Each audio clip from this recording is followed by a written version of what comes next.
యేసుక్రీస్తు నామంలో బెతస్తా విడుదల పరిచర్య తరపున మీకు ప్రేమపూర్వకమైన వందనాలు. ఈ దిన వాక్య ధ్యానము, మన అతిక్రమములను బట్టి అతడు గాయపరచబడెను. యెషయా గ్రంథం 53వ అధ్యాయం 5వ వచనం.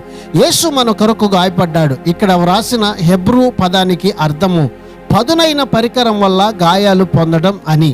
ఇక్కడ కూడా యేసుక్రీస్తు పొందిన వేదనలన్నీ మనకు బదులుగా మన స్థానంలో ఆయన అనుభవించాడని నొక్కి చెప్పడం కనిపిస్తుంది. మనము భరించవలసిన దాన్ని ఆయనే భరించాడు. ఆయన గాయపరచబడడానికి, దెబ్బలు తినడానికి కారణం మనము చేసిన పాపాలే. నల్లగొట్టబడడం అనే పదం లోకమంతటి పాపాల భారమంతయు ఆయన మీద పడ్డాయని సూచిస్తూ ఉంది.